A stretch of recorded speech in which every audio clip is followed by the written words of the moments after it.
걸 잊어버렸네요.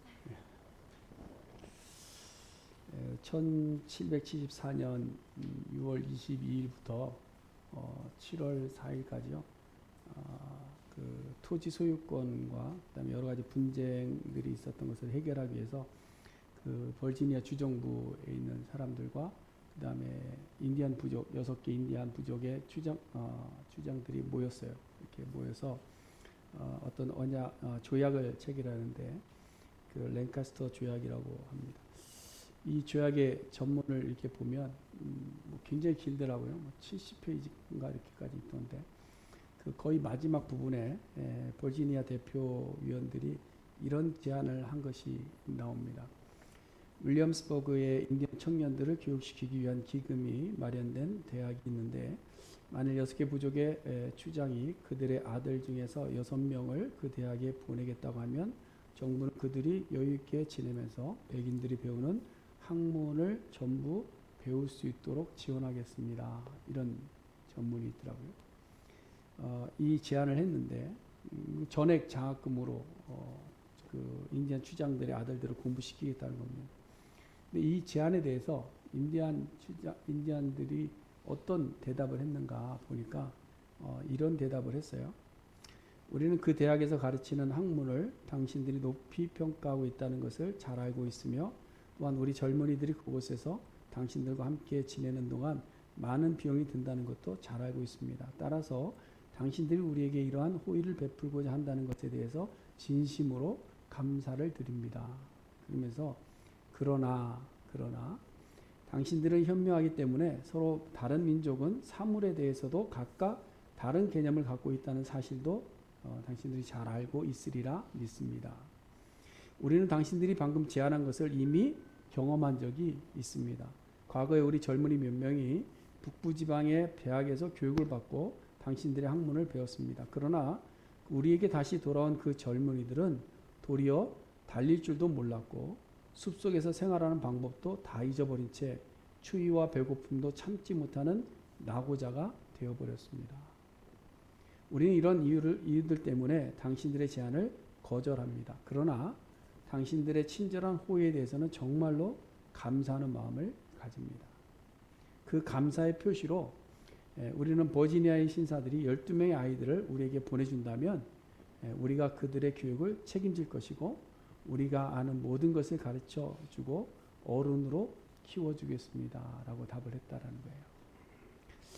이 조약을 보면서 서로를 생각하는 훈훈한 마음도 있고 또 뼈를 때리는 말들도 있는 것 같습니다. 근데 사실은 버지니아 주정부 사람들이 가지고 있었던 어떤 교만과 또 어떤 오해에 대한 인디안들이 이렇게 아주 이렇게 잘 부드럽게 교훈하고 있는 것을 좀 볼 수 있습니다. 이것은 우리가 살아가는 삶 속에서 흔히 나타나는 현상 중에 하나라고 저는 그렇게 생각합니다. 내가 가진 것은 우등하고 상대방이 가진 것은 열등하다라는 생각. 그렇죠? 내가 가진 것은 맞고 상대방이 가진 것은 좀 부족하고 뭐 이런 생각입니다. 내가 더 많은 것을 가진 사람이기 때문에 나보다 적게 가진 사람 말보다 내 말이 우선하고 내 생각이 더 옳다라는 것을 증명한다. 이런 생각을 갖고 있는 분들이 있어요. 내가 더 저 사람보다 유명하기 때문에 무명한 자의 삶보다는 내 삶이 더 우월하다는 것을 내가 삶으로 증명한 것 아니냐. 이런 생각을 가지고 내 생각이 무조건 옳다라고 생각하는 경우가 있더라라는 것이죠. 그러나 사실은 내가 더 열등한 사람일 수 있습니다. 또 많은 것을 가졌다 할지라도 내가 더 열등한 사람일 수 있고 내가 더 배워야 하는 사람일 수 있고 내가 더 형편없는 삶을 살고 있을지도 모르겠습니다. 가끔 미국에 살고 있다는 것이 자부심일 수도 있겠습니다. 그렇죠? 좋은 나라, 좋은 형편 속에서 살고 있는. 그래서 아프리카나 아니면 동남아나 이런 좀 삶의 형편이 떨어지는 사람들을 바라볼 때 저 사람들 참 안 됐다. 이런 생각을 갖기도 하지 않습니까? 잘못된 교만이고 편견이더라라는 겁니다. 정말 우리는 달릴 줄도 모르고 참한 일도 못하면서 지식만을 자랑하고 신분만을 자랑하고 사회적 지위만을 자랑하고 우리의 가진 것만을 자랑하는 거 있지는 않은지 우리 자신들을 좀 돌아볼 필요가 있다라는 거죠. 우리가 성경을 볼 때에도 정말 믿음의 위대한 조상들이 많이 나오지만 무명의 사람들도 너무나도 많이 나옵니다. 근데 되게 보면 유명한 사람들, 믿음의 선진들 중에 유명한 사람들이 하는 말들은 무조건 옳고, 내가 볼 때 있어서 훌륭하다 생각하는 사람 말은 무조건 옳고, 또 무명씨가 하는 말들은 아무것도 아닌 것처럼 취급하고, 조금 부족한 사람이 하는 말들은 아무것도 아닌 것처럼 취급하는 그런 경우도 많이 있는데, 그래서는 안 되겠다라는 겁니다. 내가 좋아하는 사람의 말은 무조건 진리인 것이 있죠. 그것이 이제 당 짓는 건데요. 내가 좋아하는 사람이면 그 사람 말이 무조건 옳은 겁니다. 근데 이것은 옳은 우리의 태도가 아닌 줄로 압니다. 그래서 우리가 성경 속에서 편견이 없이 좀 어떤 바른 교훈들을 얻으려면 누가 한 말이다 이런 것보다 성경에 어떤 일들이 무엇을 우리에게 교훈하고 있는가 이것을 볼 필요가 있더라라는 것이죠. 오늘 본문 68절과 69절에 보니까 주어가 그래요. 주어가 어떤 유명한 사람이 아니고요. 어떤 족장 이렇게 나옵니다. 어떤 족장, someone, 그렇죠? 이미 앞에서 보았지만 2장에 나오는 귀한 자들의 명단이 쭉 나오는데요. 그 명단 중에 있는 한 가문의 대표자의 이름일 수도 있고요. 아니면 이름이 밝혀지지 않은 무명시일 수도 있는 겁니다. 그런데 이 무명시 족장들의 헌신된 모습을 보면 사실은 우리가 신앙생활을 함에 있어서 회복해야 되는 것들을 아주 놀랍게도 우리에게 두 가지를 교훈하고 있다는 사실입니다. 그것을 우리가 오늘 좀 짧게 살펴보려고 합니다. 첫 번째로는 자발적 선택의 헌신의 모습을 이제 이 어떤 무명시들이 보여주었다라는 거죠. 여러분 바벨론 지역에서 예루살렘까지의 거리를 직선으로 이렇게 선을 쭉 그으면 한 900km 정도 된다고 그래요. 근데 그거를 어떤 분이 또 정말로 이렇게 길을 따라서 가면 어떨까 해서 구글맵에 찾아봤대요. 구글 선생님 참 신전하잖아요. 구글맵에 찾아봤더니 1168km가 나왔답니다. 1000km, 거의 1000km 되는 거리를 행군한 건데요. 여러분 1000km 걸어보셨나요? 못 걸어보셨죠? 저도 못 걸어봤어요. 1000km를 못 걸어봤는데 군에 있을 때 그래도 행군을 좀 했는데 많이 하면 40km, 그 다음에 정말 많이 할 때는 100km 뭐 이렇게 행군합니다. 특수부대에서 하는 행군도 있죠. 천리 행군이라고. 천리면 400km라고 그러는데 그럼 400km 천리 행군이 400km인데 1000km는 뭐예요? 2배, 거의 3배에 가까운 거리라는 겁니다. 그러니까 당시 포로 귀환자들이 어린아이 노인들을 포함해서 걸어서 왔다고 할 때 며칠이 걸렸을까? 그 구글 맵에서는 걸어서 9일 20시간인가 뭐 그래요. 9일 며칠을 걸으면 된대요. 근데 그거는 이제 거리상 계산한 거고요. 근데 실제로 이렇게 보면 한 달도 넘게 걸렸을 것 같아요. 1000km면. 그렇다고 한다면 바벨론에서 아무리 준비를 잘하고 나왔다고 할지라도 많은 것을 가지고 나왔다 할지라도 많이 소진되어서 없었을 겁니다. 가진 것이 부족할 거죠. 그리고 이제 새로운 터전에 갔으면 새로운 터전에 자리 잡기 위해서 재정적으로 필요한 것들도 많이 있겠죠. 그렇죠? 많이 있습니다. 그러다 보니까 어떻게 긴축 재정하게 되잖아요. 좀 아껴 써야 잘 자리를 잡을 수 있으니까. 근데 보세요. 오늘 본문을 보시면 예루살렘까지 1000km를 걸어와서 먼저 예루살렘 성전터, 그러니까 느부사라단에 의해서 무너졌던 그 성전 이제 터만 이렇게 앙상하게 남아 있는데 그 성전 터 앞에 이스라엘 백성 귀한 자들이 모인 겁니다. 여러분 그때 상황을 한번 우리가 그림을 한번 그려보자고요. 어떨까? 굉장히 막막할 것 같습니다. 그렇잖아요? 아무것도 없는 돌덩어리 몇 개만 이렇게 있는 터전에 보세요. 막막하잖아요. 제가 국민학교 1학년 들어가고 한 달 만에 서울에서 대전으로 이사 내려왔거든요. 근데 아버님이 이제 부임하셔서 내려왔는데 교회를 가자고 그래서 온 식구가 교회를 갔어요. 교회를 가는데 교회는 이렇게 번듯한 교회잖아요. 그 전에 있던 교회는 굉장히 큰 교회였으니까. 그래서 그런 교회를 기대하고 갔는데 보니까 교회가 없어요. 그리고 자꾸 산으로만 올라가는 거예요. 그래서 아버지 어디 가세요? 그런데 교회 간다 그러시는 거예요. 꼭대기 올라가 보니까 초가집이 한 채 거기 이렇게 덩그러니 있는데 국민학교 1학년밖에 안 된 제가 봐도 막막하더라고요. 근데 보세요. 예루살렘 성전의 터전을 짓겠다고 왔는데 보니까 터밖에 없고 황량한 그것을 볼 때 얼마나 막막했을까 하는 맨 땅에 헤딩하는 기분이겠죠. 그래서 어느 누구도 사실은 기뻐하거나 감사하거나 뭐 이런 분위기는 아니었을 것 같아요. 춤추고 이런 분위기. 다들 한숨 쉬면서 이거 어떡하나. 근데 이때 이름 없는 무명의 한 족장이 손을 든 것 같아요. 내가 가진 것이 이만큼 있는데 이 모든 것들을 내가 성전을 위해서 바치겠습니다. 그러니까 또 다른 족장들이 여기 동참을 했겠죠. 그러니까 여러 족장들이라고 나옵니다. 여러분, 이것이 굉장히 쉬운 일은 아닙니다. 어려운 일이죠. 언제나 보면 정말 힘들고 지친 상태에서 헌신자를 구하는 것이 어렵습니다. 많은 어려움과 고난을 거치고 지나왔는데 무슨 할 일이 생겼어요. 그 일에 누가 할래? 손들어. 그러면 손드는 사람이 있습니까? 없어요. 근데 여기에 분명히 한 족장이 손을 들고 다른 족장들도 동참했다라는 겁니다. 근데 이 모습에 대해서 오늘 본문이 뭐라고 기록하는가 하면 예물을 기쁘게 드렸다 이렇게 기록하고 있어요. 기쁘게 드렸다. 그냥 예물을 드렸다가 아니라 기쁘게 드렸다. 이거 뭐 막 웃으면서 드렸다 이런 얘기가 아니고요. 자유로운 마음으로 자기 선택 위해서 자기 기쁨을 가지고 드렸다라는 겁니다. 마음에서부터 스스로 선택하고 기쁜 마음으로 아무 거리낌 없이 인색함 없이 드렸다라는 이런 의미를 가지고 있는 겁니다. 여러분, 출애굽기 25장에도 보면 모세가 시내산에서 십계명을 받을 때 하나님께서 모세에게 성소를 지어라. 성소를 지을 때 백성들이 예물을 가지고 올 텐데 백성들이 기쁜 마음으로 자원해서 가져오는 예물을 받아라 이렇게 이야기합니다. 그리고 35장 21절에 가보면 정말로 당시 상황도 광야 생활에 얼마나 힘들겠습니까? 그 광야의 힘든 여정 속에 힘든 상황이었지만 성막을 짓는 일을 위해서 자원하는 자들이 자원하여 예물을 가지고 와서 드렸다라고 표현하고 있습니다. 여기에 자원이라는 말과 오늘 기쁘게라는 말이 같은 단어입니다. 같은 의미를 가지고 있는 거예요. 그래서 신약에 와서도 보면 고린도후서 9장에서 가난한 성도를 위해서 연보하기 위해서 그 헌금을 하는 장면이 나오는데요. 거기 보면 7절 말씀에 이렇게 되어 있습니다. 인색함이나 억지로 하지 말아라. 왜? 하나님은 즐겨내는 자를, 자원해서 내는 자를, 기쁘게 내는 자를 사랑하신다. 이게 무슨 말인가 하면 신앙생활이라는 것이 억지로 하는 것이 아니라는 것을 우리에게 보여주는 겁니다. 자꾸 예물, 헌금에 대한 이야기를 하는 것 같은데 그게 아니라 신앙생활 자체가 그런 겁니다. 신앙생활이라는 것은 억지로 해서 복을 받는 것이 아니에요. 예. 간혹 어떤 분들이 억지로 끌려서라도 신앙생활 하면 복 받는다 이런 분들이 있어요.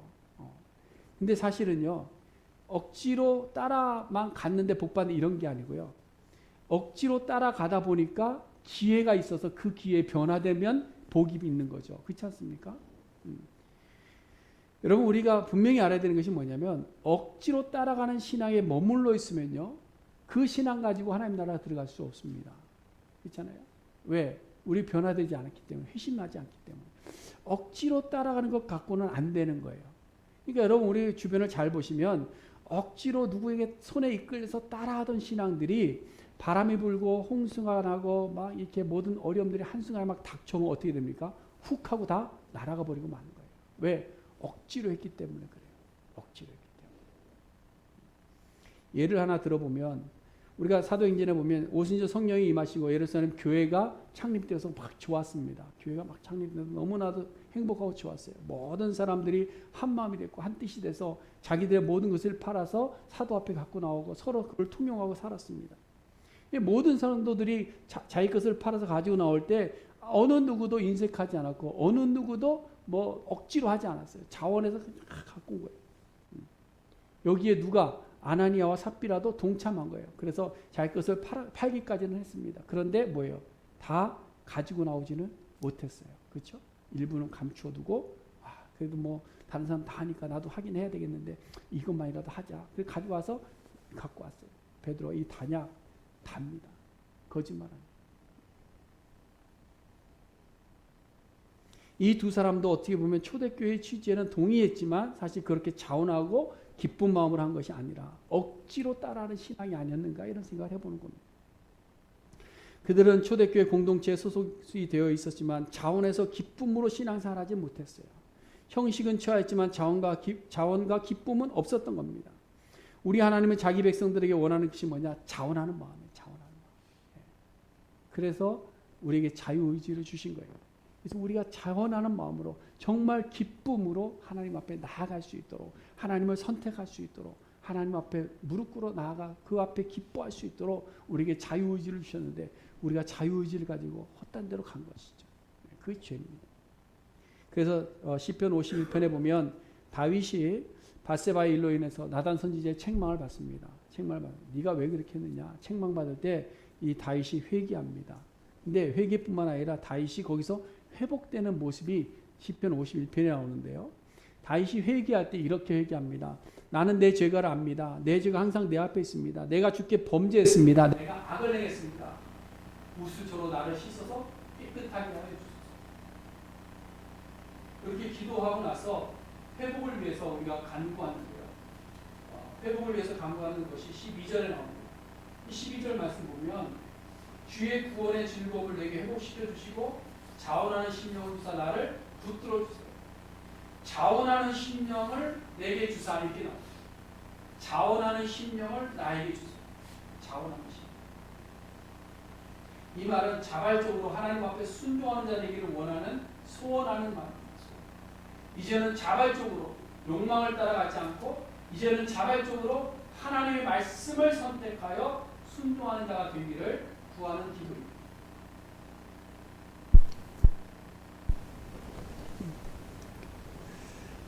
이 자발적인 것이 얼마나 중요한가. 자발적인 것이. 여러분 이삭을 알죠? 이삭. 아버지 아브라함이 번제를 드리려고 산에 올라갈 때 그 뒤를 따라 올라간 사람이 이삭입니다. 근데 이삭의 믿음을 우리가 보면 사실은 자발적인 마음이 기쁨으로 따라갔으면 우리는 알 수 있는 힌트가 하나 있습니다. 그게 뭐냐면 이삭이 아무 말 하지 않고 그냥 아침에 가라니까 일어나고 막 억지로 끌려간 것이 아니라 산에 올라갈 때 묻습니다. 아버지에게. 제사할 나무는 있는데 재물은 어디 있습니까? 그때 하나님께서 준비하실 거야 라고 말하는 그 말 한마디에 이삭은 그냥 자원하는 심령으로 따라 올라간 거예요. 그것이 이삭의 모습.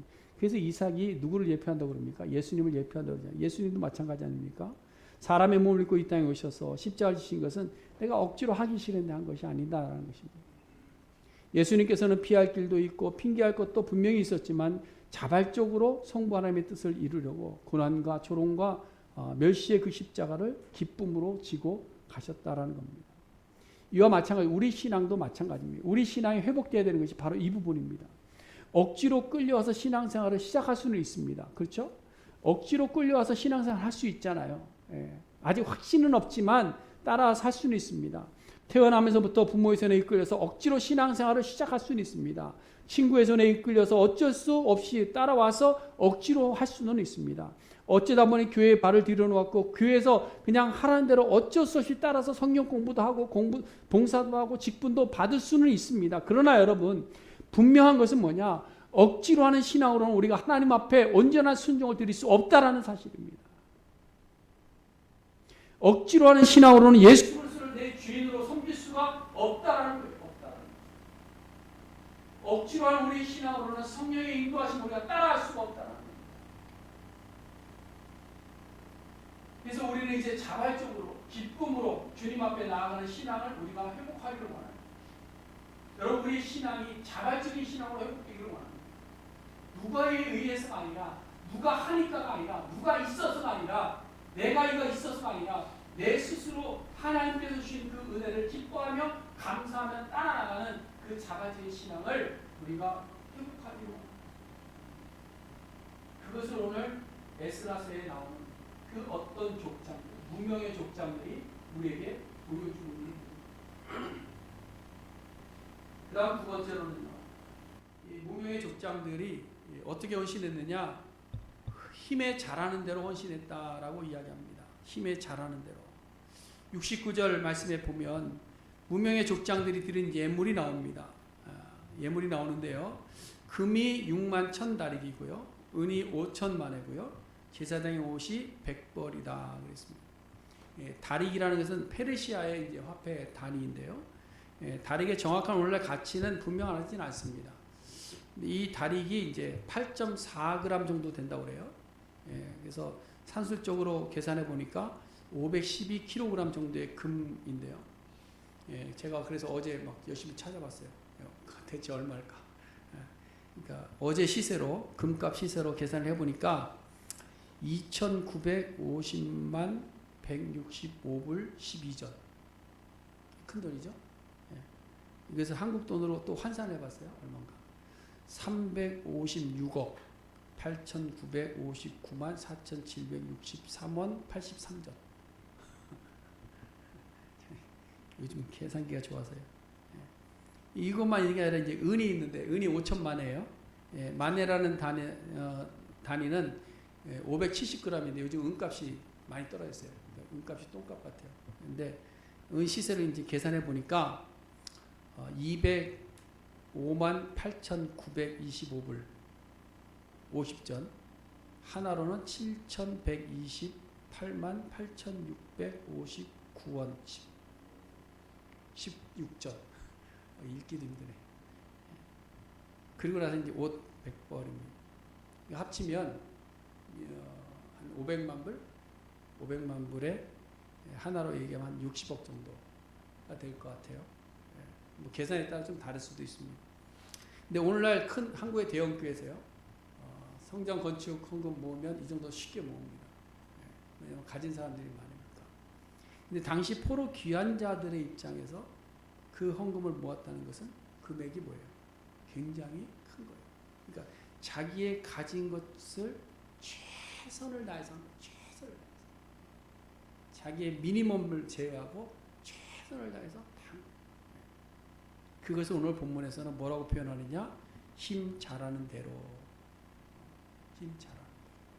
그것은 내가 가진 것으로 이렇게 표현할 수 있습니다.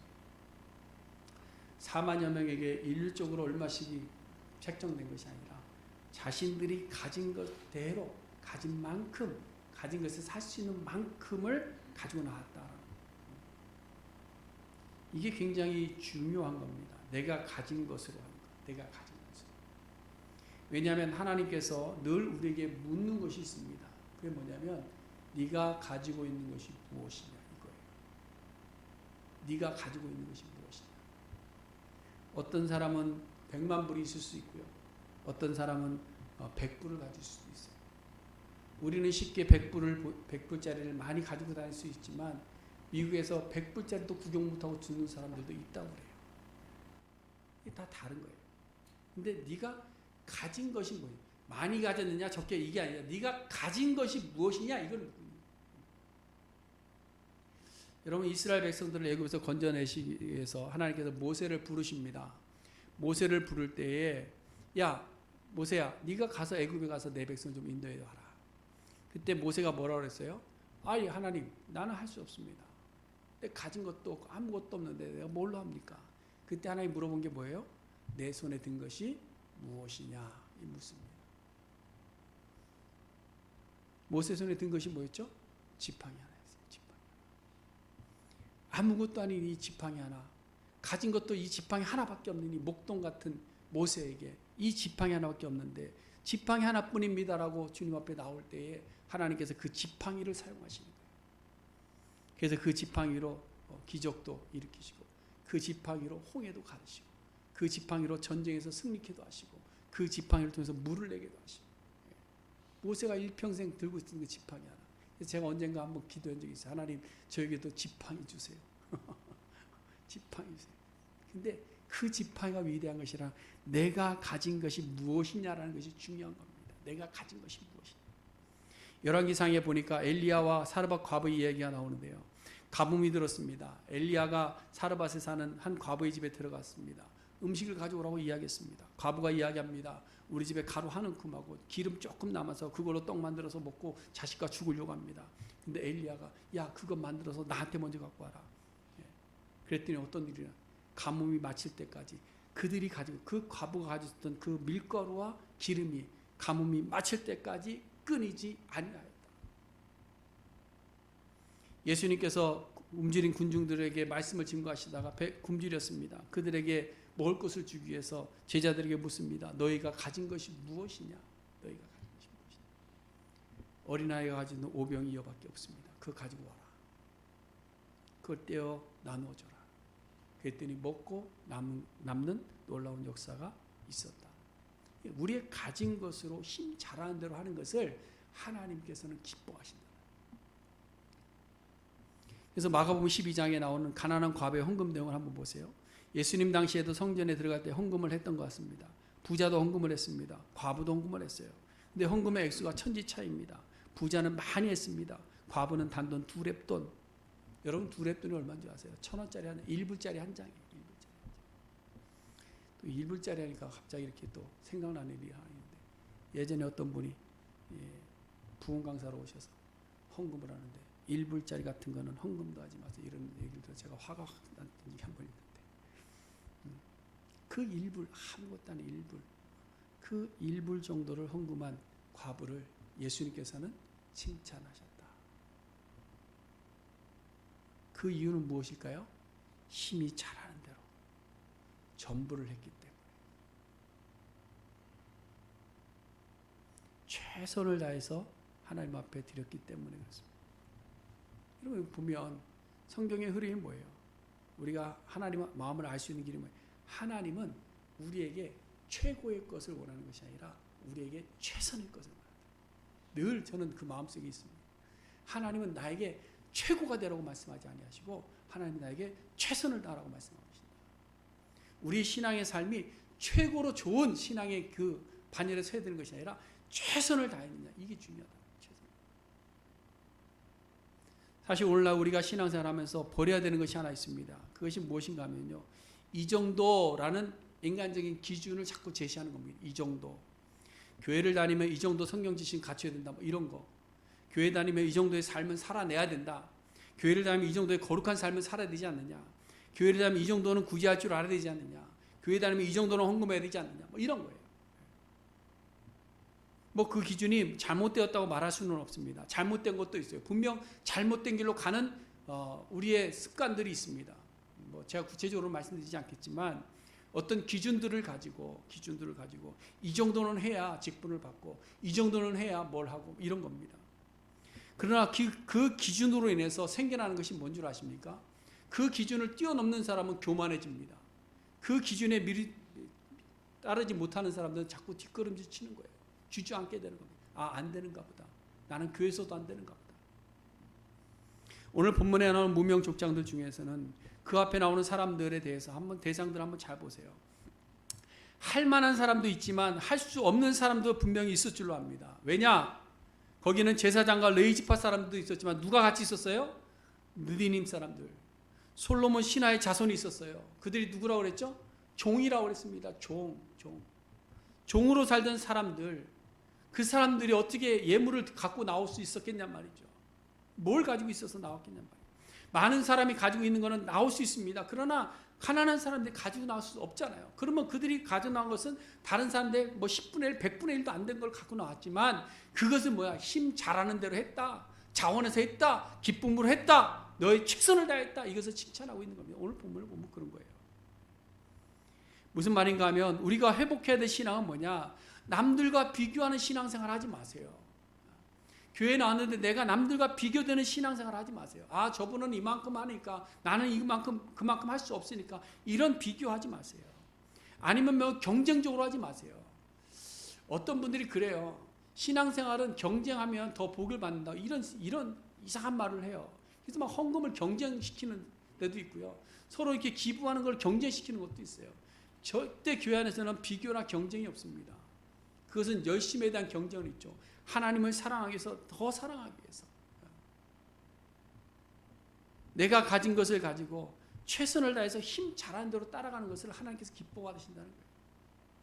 사람들의 눈에는 정말 최선을 다해서 힘 잘하는 대로 했는지 뭐 알 수는 없어요. 그러나 누구는 아실까요? 하나님은 아신다라는 거예요.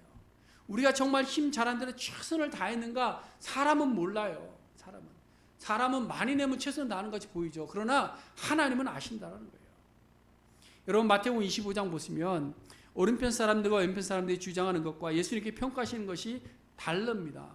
저는 이 묵상을 할 때마다 스스로 질문을 던집니다. 그리고 좀 무섭기도 합니다. 정말 네가 최선을 다해서 예수님 사랑하고 있냐? 이 질문을 저는 항상 드려요. 제가 뭐라고 답을 하겠습니까? 부끄러워 제 입을 가릴 뿐입니다. 뭐 이러죠. 왜냐하면 내가 한다고 한 것은 정말 힘 잘하는 대로 최선을 다한 것이 아닌 것 같아요. 내가 계산할 때 핑계가 많죠. 하나님 그래도 내가 이만큼 했는데 이런 것 때문에 이거 못하겠고요. 이런 환경 속에 이런 못하겠고 이런 것들이 너무 많더라는 거예요.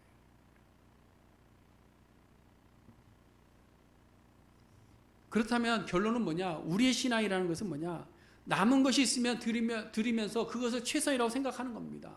내가 할 것 다 갖고 내 쓸 것 다 쓰고 내 놀 것 다 놀고 내 형편 누릴 것 다 누리고 남는 것이 있어서 남는 것 갖고 드릴 수 있으면 나는 최선을 다했다. 할 수 없으면 나는 할 수 없기 때문에 못합니다. 라고 하는 것이 최선이라고 나온다는 거죠. 여러분 우리가 달란트 비유에서 예수님께 칭찬하시는 기준을 보세요. 스스로 최선을 다했느냐 하는 자기 평가가 아니라 주인이 보시기에 인정받을 만큼 최선을 다했느냐 하는 겁니다. 5달란트, 2달란트 받은 사람들이 자기에 맡겨진 것을 가지고 어떻게 했습니까? 최선을 다해서 일한 거예요. 일한 겁니다. 근데 한 달란트 받은 사람은 뭐예요? 나는 최선을 다했습니다라고 스스로 자평합니다. 왜? 이 원금이라도 지키려고 나는 이거 땅에 묻어두었습니다. 근데 주인은 뭐라고 이야기합니까? 이 게으른 종아, 이 악한 종아 이렇게 이야기합니다.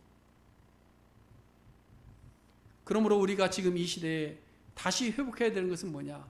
힘 잘하는 대로 정말로 내가 최선을 다해서 신앙생활을 하고 있는가? 우리 자신들 돌아봐야 돼요. 우리는 너무 편안해진 거예요. 신앙생활이 너무 편안해진 거예요. 그러다 보니까 최선을 다하지 않고도 핑계거리가 너무나도 많은 거예요. 안 할 이유가 너무 많은 거예요. 못할 이유가 많은 거예요. 성경 읽을 시간이 너무 없는 거예요. 말씀대로 사는 것이, 세상에 사는 것이 너무나 힘들고 어려운 거예요.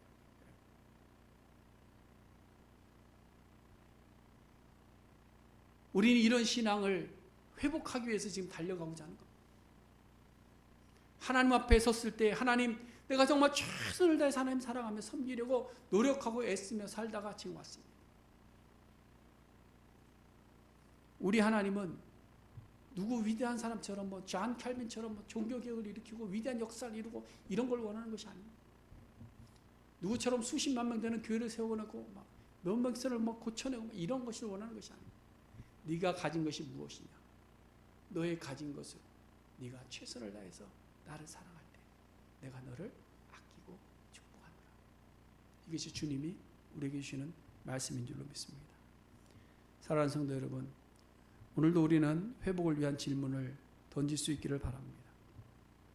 나는 자원하는 마음으로 기쁘게 주님을 지금 섬기고 있는가? 혹시라도 억지로의 신앙을 어쩔 수 없는 신앙에 머물러 있지는 않은가? 두 번째, 나는 정말로 최선을 다해서 하나님을 사랑하고 있는가? 혹시라도 남는 것으로 하나님께 드리고 있지는 않은가? 우리 자신들을 돌아볼 수 있는 귀한 이 시간이 될 수 있기를 간절히 소원해 드립니다. 기도하겠습니다.